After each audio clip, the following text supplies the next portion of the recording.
आज मित्रों नमस्कार। तो आज हम कोशिका के लिए दूसरा पार्ट लेकर आए हैं।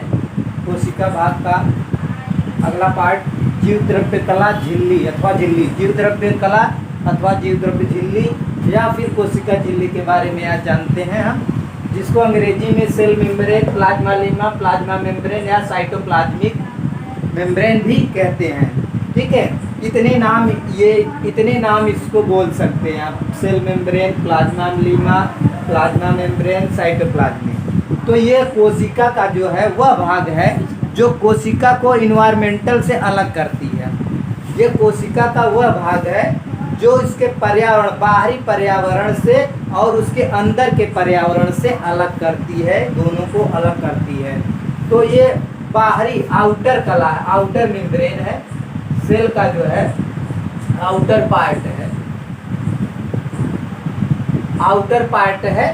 तो इसको जो है हम इसकी संरचना को देखते हैं। पहले हम इसकी संरचना के बारे में जानते हैं, देखते हैं, उसमें आपका इतिहास भी पता चल जाएगा। स्ट्रक्चर इन्होंने कितने प्रकार के स्ट्रक्चर आए हैं। तो सन 1895 में अर्नेस्ट ओवरटॉन जो है सेल मेम्ब्रेन को जो है प्रपोज किया है इन्होंने, लिपिड का। उन्होंने बताया कि ये लिपिड का बना हुआ होता है। तो सन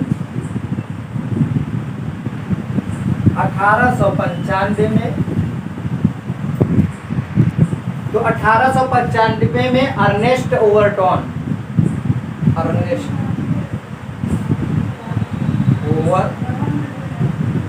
नामक वैज्ञानिक ने जो है बताया कि ये लिपिड का बना हुआ होता है। इन्होंने बताया कि ये लिपिड का बना होता है सेल मेम्ब्रेन। सेल मेम्ब्रेन जो है किससे बना होगा? लिपिड यानी कि फैट का बना होता है। अभी इन्होंने इतना ही बताया था। उसके बाद जो है 1925 में कार्टर एंड ग्रैंडेल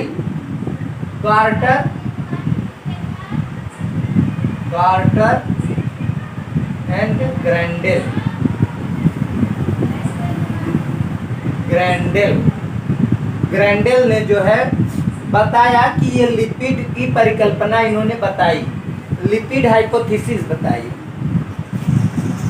इन्होंने लिपिड बाइलेयर हाइपोथेसिस की बात की। इन्होंने बताया कि लिपिड जो है, लिपिड का 2 लेयर पाया जाता है। अर्नेस्ट ओवरटॉन तो इन्होंने बताया कि लिपिड जो है 2 लेयर का होता है।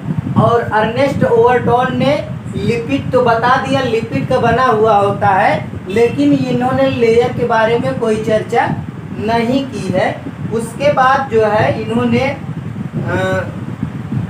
डेवसन एंड डेनियल 1935 में डेवसन एंड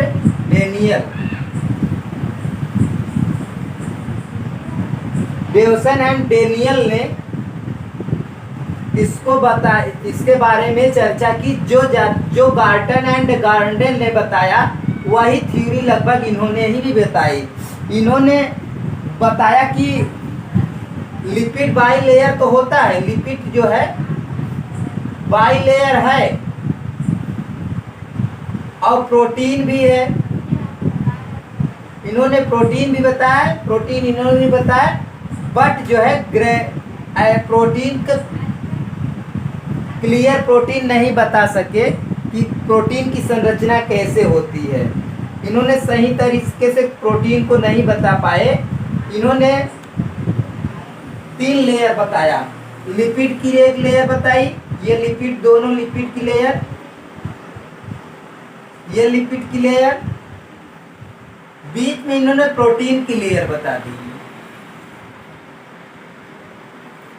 ठीक है, इस तरह से ये इन्होंने बताया संरचना ये इस तरह से कि लिपिड जो है बाहर बाहर लिपिड की लेयर होती है, बीच में प्रोटीन की लेयर होती है।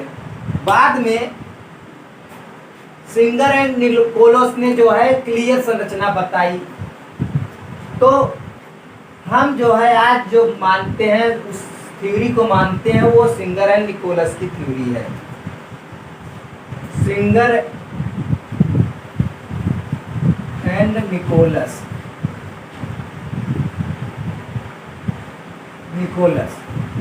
इन्होंने जो मॉडल दिया उस मॉडल का नाम है fluid mosaic model.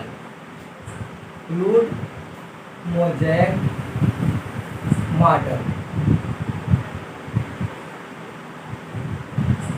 Mosaic means होता है जैसे ग्रेन्यूल्स होते हैं, ढेर सारे ग्रेन्यूल्स होते हैं, दाने दाने अलग अलग लेयर में कई दाने दिखते रहते हैं जो है, उसी को मोज़ेक फ्लूइड मोज़ेक मॉडल उसी को बताए हैं। तो इनके अनुसार जो है फ्लूइड मोज़ेक के अनुसार इन्होंने बताया कि लिपिड जो है बाई लेयर है, लिपिड बाई लेयर है।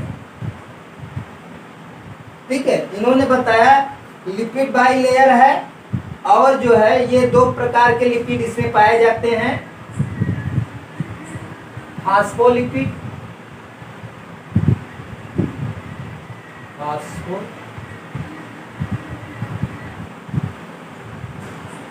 इन्होंने बताया कि फास्फोलिपिड भी पाई जाती है और ग्लाइकोलिपिड भी पाई जाती है।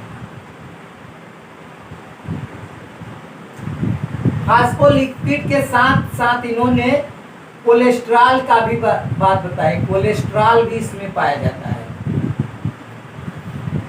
मेन पार्ट जो है फास्फोलिपिड का होता है, ये लगभग 50% होता है। बाकी ग्लाइकोलिपिड और कोलेस्ट्रॉल भी लिपिड का ही पार्ट है, बट इसमें जो है कम मात्रा में पाया जाता है। ये ग्लाइकोलिपिड मीन्स होता है, ग्लाइको मीन्स जो है कार्बोहाइड्रेट यानी शुगर, और ये लिपिड यानी फैट्स। लिपिड शुगर और फैट्स जो मिल के बना होता है उसे ग्लाइकोलिपिड कहते हैं। ठीक है, ये फास्फोलिपिड ओनली लिपिड का, ओनली फैट का बना होता है। और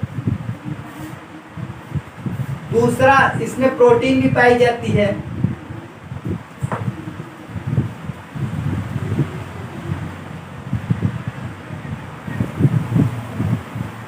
इसमें जो प्रोटीन पाई जाती है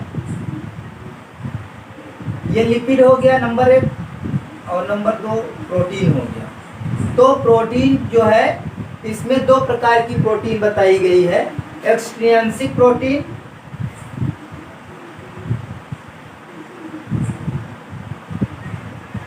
और इंट्रिंसिक।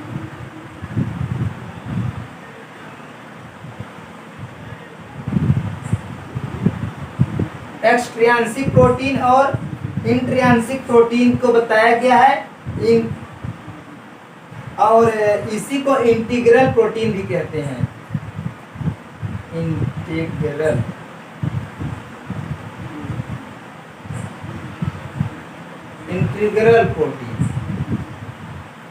इंटीग्रल प्रोटीन जो है ये ट्रांस मेम्ब्रेन भी उसको कहते हैं, ट्रांस प्रोटीन भी कहते हैं, इसको ट्रांस प्रोटीन भी कहते हैं। तो और कुछ प्रोटीन जो है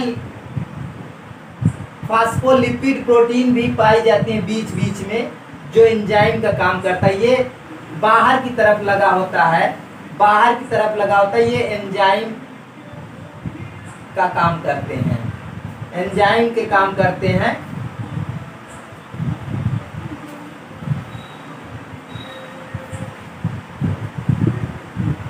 इंटीग्रल प्रोटीन और पेरिफेरल प्रोटीन, इसको पेरिफेरल भी बोलते हैं, पेरिफेरल प्रोटीन भी बोलेंगे। पेरिफेरल पे बाहर की तरफ पाए जाते हैं, इसलिए इसको पेरिफेरल या एक्सट्रिंसिक प्रोटीन बोलेंगे। ये अंदर चैनल के रूप में बने रहते हैं, इसीलिए इसको ट्रांस प्रोटीन भी कहते हैं। किसी चीज़ का ट्रांसपोर्टेशन इसके माध्यम से होता है, इसी वजह से इसको ट्रांस प्रोटीन भी कहते हैं, और अंदर पाए जाने की वजह से इंट्रिंसिक प्रोटीन या इंटीग्रल प्रोटीन भी बोलते हैं। तो यहाँ तक प्रोटीन को देख लेते हैं, इसका थोड़ा मॉडल देख लेते हैं। इसका मॉडल देखते हैं। जो फास्फोलिपिड होता है, फास्फोलिपिड का जो है ओनली एक स्ट्रक्चर बनाते हैं, ये फास्फोलिपिड है। ये फास्फोलिपिड बना होता है, ये उसका हेड है और ये टेल है।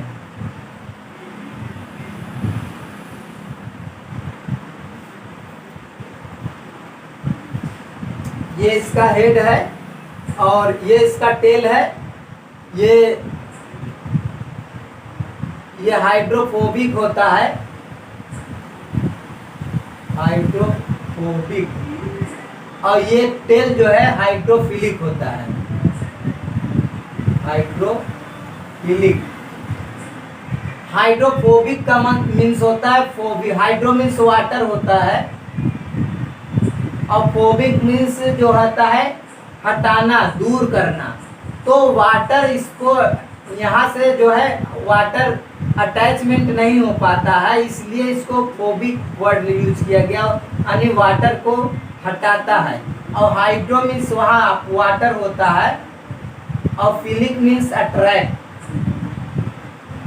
वाटर को अट्रैक्ट करता है ये अंदर वाला पार्ट जो है। तो इसका जो है ये एक फास्फोलिपिड है, ये फास्फोलिपिड का मॉडल है, फास्फोलिपिड, ये फास्फोलिपिड है।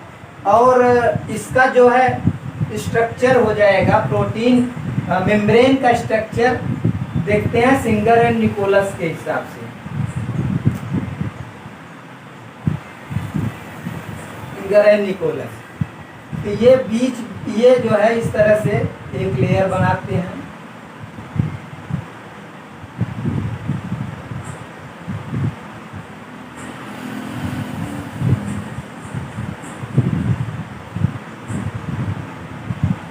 और इधर से भी एक लेयर बनाएंगे, ये फास्फोलिपिड का बाई लेयर हो गया।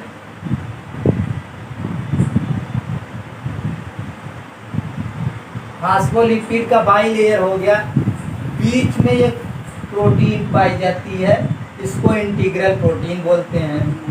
और ये बाहर ये जो प्रोटीन पाई जाती है, ये जो है ये पेरिफेरल प्रोटीन हो गई, ये पेरिफेरल प्रोटीन, और ये इंटीग्रल प्रोटीन, इंटीग्रल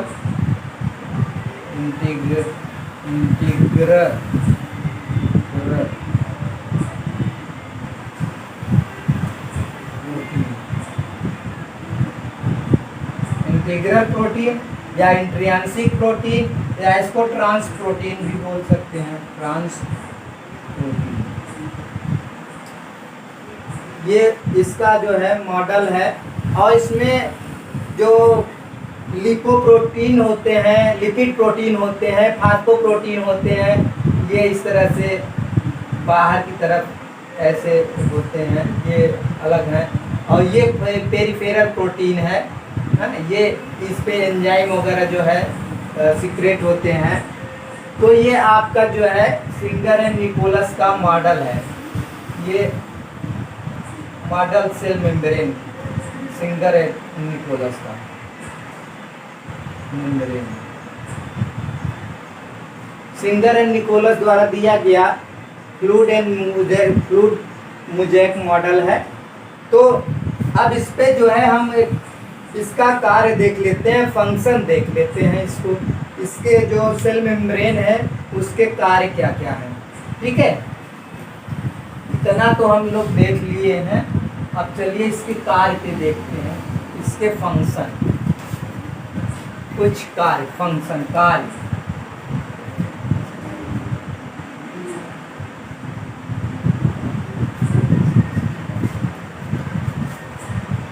हाँ, देखिए ये ध्यान दीजिए कि इसके पहले का जो जितने वीडियो हमने बनाए हैं इसके जो है डिस्क्रिप्शन बॉक्स में आपको मिल जाएंगे, ठीक है। तो उसके सारे लिंक आपको इसमें दे दिए जाएंगे, क्योंकि इसके पहले कई वीडियो बना दिए हैं, हाँ, और आगे भी वीडियो इस पे बनते रहेंगे। तो आप लोगों जो है कृपया आप इसको ज़रूर देखें, पूरा देखें, और कंपटीशन के तौर पर बहुत लाभदायक आपको होगा। और ज़्यादा से इसको पूरा देखने का प्रयास करेंगे, आपको जो है पूरे नीट लेवल पे आपको इस पे नॉलेज मिलेगा, और सारे कॉम्पिटिटिव एग्ज़ाम के लिए भी लाभ मिलेगा। तो चलिए फंक्शन देखते हैं, एक एक करके फंक्शन इसका देख लेते हैं, ठीक है। एक एक करके हम इसके फंक्शन को देखते हैं।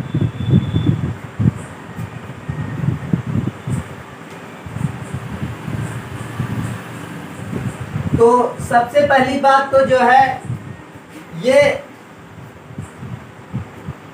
जो मेम्ब्रेन है सिलेक्टिव परमिएबल होता है, सिलेक्टिव परमिएबल।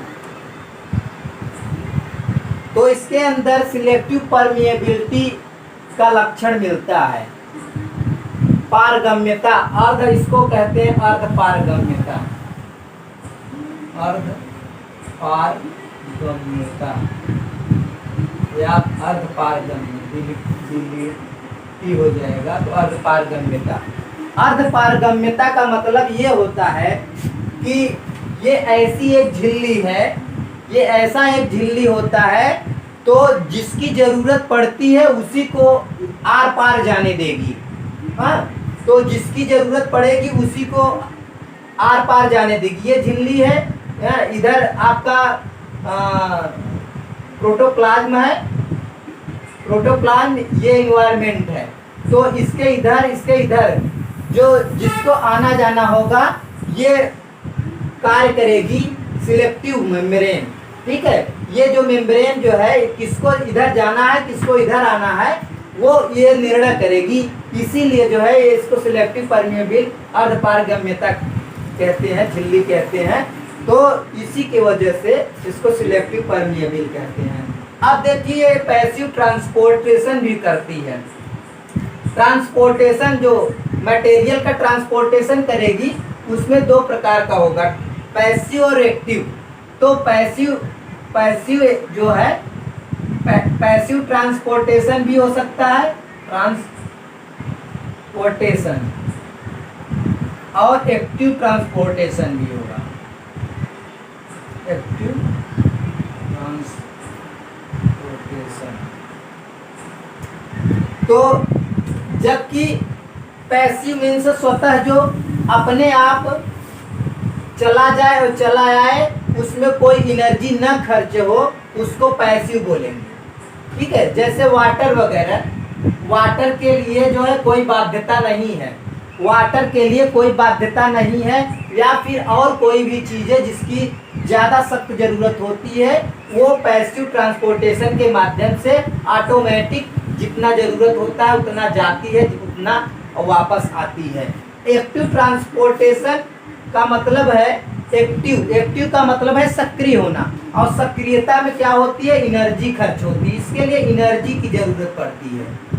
इसमें एनर्जी एटीपी के रूप में खर्च होगी, तभी हम उसको जो है इस पार से उस पार हम भेज सकते हैं। जो कोशिका को जिस चीज़ की आवश्यकता होगी उसको एनर्जी खर्च करके भी लाएगी। जैसे हमको जो है कोई चीज़ की ज़रूरत पड़ी है तो हम बाजार जा करके खर्च करके भी उसको खरीदते हैं, और जो स्वतः मिल जा रही है तो उस पर हमें क्यों खर्च करें, तो एनर्जी अपनी नहीं खर्च करते हैं। तो जब एनर्जी नहीं खर्च होती, पैसिव ट्रांसपोर्टेशन जब एनर्जी खर्च होती है तो उसे जो है एक्टिव ट्रांसपोर्टेशन कहते हैं। ये सेल पोटेंशियल को भी बनाए रखती है, ये सेल के पोटेंशियल को भी बनाए रखती है, सेल के पोटेंशियल को भी बनाए रखती है, और ये ऑस्मोसिस प्रक्रिया भी करती है। ऑस्मोसिस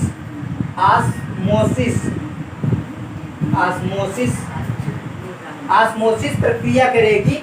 तो ऑस्मोसिस प्रक्रिया के लिए सिलेक्टिव परमिएबिलिटी की ज़रूरत होती, सिलेक्टिव परमिएबल झिल्ली की ज़रूरत होगी। तो यहाँ पे ये मौजूद है, इसीलिए उसको ऑस्मोसिस प्रक्रिया। यहाँ पे ऑस्मोसिस का मतलब होता है कोई भी मटेरियल जो है, कोई भी चीज हाई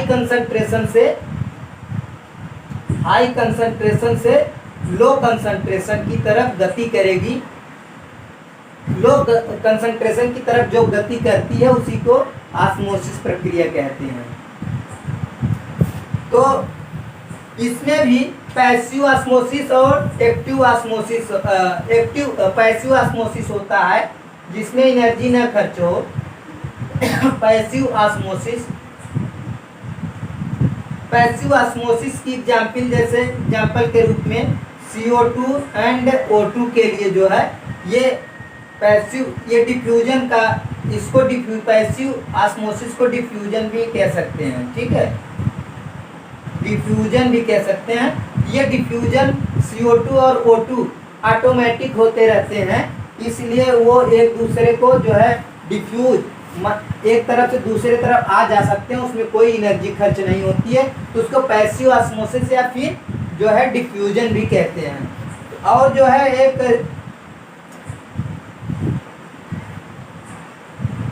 और देखते हैं इसके कार्य को।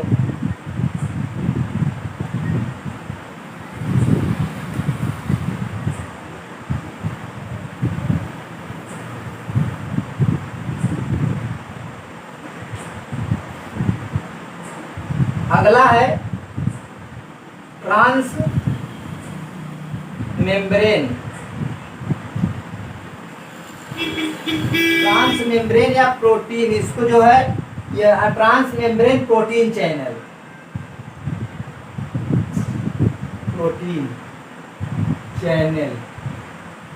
अभी हमने बताया कि जो इंटीग्रल प्रोटीन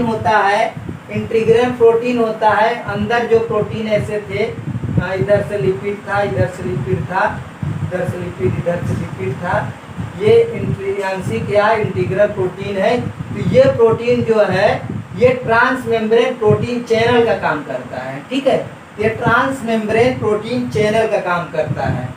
ठीक है, और इसी की वजह से इसमें इसके एग्जाम्पल हो सकते हैं न्यूट्रिएंट। जितने सारे न्यूट्रिएंट होंगे इसी के माध्यम से जो है ट्रांस मेम्ब्रेन प्रोटीन चैनल के माध्यम से अंदर प्रवेश करेंगे। इसमें शुगर भी हो गया आपका, शुगर, प्रोटीन, ये जितनी ज़रूरत की चीज़ें होंगी ये ट्रांस मेम्ब्रेन प्रोटीन चैनल के माध्यम से गति करेंगी, आवागमन करेंगी इस झिल्ली के इस पार से उस पार। चलिए अब एक दो पॉइंट और इसमें बचे हुए हैं, चलिए देखते हैं। अगला है इंडोसाइटोसिस।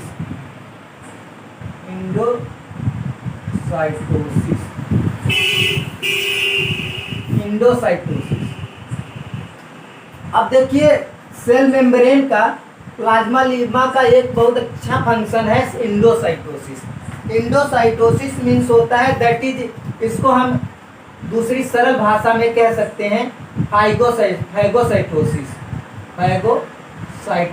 भी कह सकते हैं, या और साधारण भाषा में इसको हम कह सकते हैं सेल ईटिंग।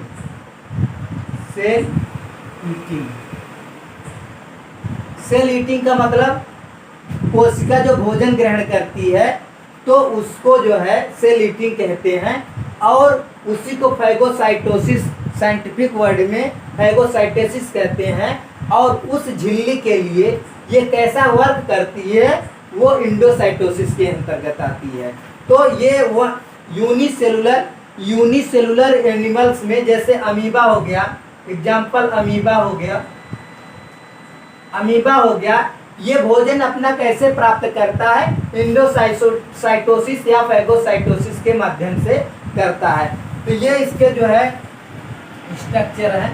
इन्होंने देखा कि एक यहाँ पे भोजन इनका पड़ा हुआ है, ठीक है, इनका भोजन पड़ा हुआ है, और ये अपना जो है सीडोपोडिया, ये सीडोपोडिया होते हैं, ये अपना उसकी तरफ नज़दीक आएंगे, और नज़दीक आने के बाद जब नज़दीक आ जाएगा इस सीडोपोडिया को आगे बढ़ाते हैं, इस सीडोपोडिया को इस तरह से आगे बढ़ाएंगे, और इधर से भी ऐसे आगे बढ़ाएंगे, और बढ़ाते बढ़ाते इसको इस तरह से मिला लेंगे और ये जो है लैप्स हो जाएगा।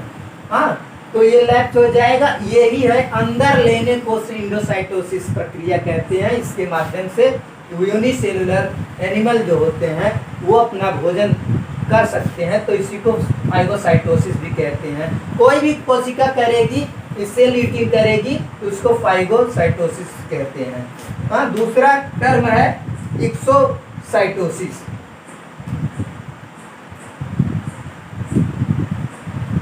एक और टर्म है एक्सोसाइटोसिस। एक्सोसाइटोसिस मीन्स जो हो गया, एक्सोसाइटोसिस मीन्स हो गया इसको, दैट इज इसको कहेंगे हम पिनोसाइटोसिस।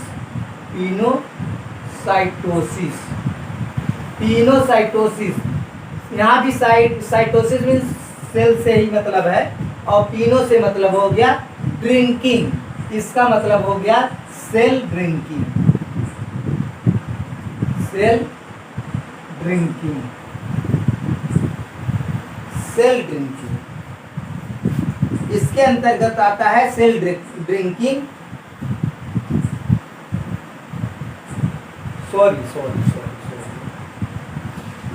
ये जो है इंडोसाइटोसिस के अंतर्गत ही आएगा, इंडोसाइटोसिस के अंतर्गत ही आएगा।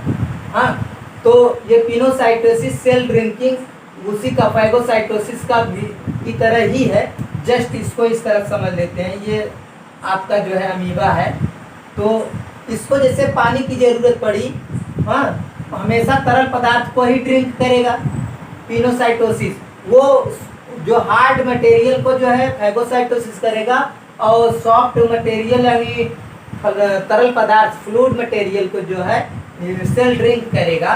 तो इसके लिए जो है यहाँ पे एक दरार बन जाती है ऐसे, और पानी इसके अंदर घुस जाता है, पानी इसके अंदर घुस जाता है, और यहाँ से ये जो है फिर बंद हो जाता है, और ये पानी जो इसके अंदर आया इसी के अंदर एब्जॉर्ब हो जाता है, और इसी को कहते हैं पिनोसाइटोसिस या सेल ड्रिंकिंग। इंडोसाइटोसिस का दो टर्म हमने बता दिया, इंडोसाइटोसिस का दो टर्म फाइगोसाइटोसिस एंड पिनोसाइटोसिस। अब चलिए देखते हैं जो है एक्सोसाइटोसिस। एक्सोसाइटोसिस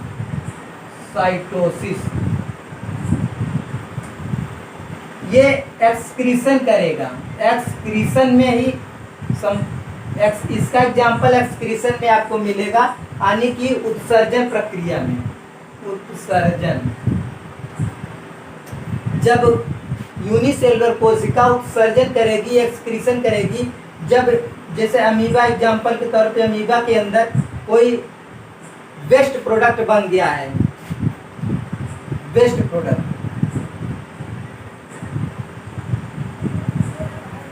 इस वेस्ट प्रोडक्ट मीन्स अपशिष्ट पदार्थ, अपशिष्ट पदार्थ, इसको बाहर निकालना होता है। कोई भी चीज जो है वेस्ट होती है तो उसको शरीर के बाहर निकालने की प्रक्रिया को ही एक्सक्रीशन कहते हैं, उत्सर्जन कहते हैं। तो इसको हमको शरीर से बाहर निकालना है।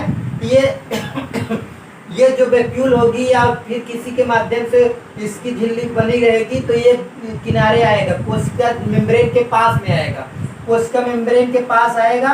अगले संरचना में ये कोशिका के पास यहाँ पे आ जाएगा, और यहाँ की जो सेल मेम्ब्रेन हट जाएगी, ये सेल मेम्ब्रेन हट जाएगी, और ये इस तरह से इसको बाहर निकाल देगी, और फिर ये अपना इस तरह से आकार ले लेगी। तो ये अपशिष्ट पदार्थ, ये एक्सोसाइटोसिस की प्रक्रिया हो गई। तो ये एक्सोसाइटोसिस प्रक्रिया हो गई, एक्सोसाइटोसिस का एग्जाम्पल हो गया एक्सक्रीशन। तो यहाँ तक दोस्तों हम जो है आप लोगों को सेल मेम्ब्रेन के बारे में बताए हैं। अगला जो है सेल ऑर्गेनेली नेक्स्ट वीडियो में बताएंगे। इसके पहले के जितने सारे वीडियो हैं हम आपको जो है इसके डिस्क्रिप्शन में आपको लिंक डाल देंगे, और वो सब सारे वीडियो आप देखिए और ज़रूर देखिए, और बाकी आपकी मर्जी, हमारा काम है आप लोग को देना। और आप लोग को जो है अच्छा लगता है तो ज़रूर सब्सक्राइब करें, लाइक करें, और अपने और दोस्तों के पास इसको भेजने का प्रयास करें दोस्तों। इसी के साथ चलते हैं। नमस्कार।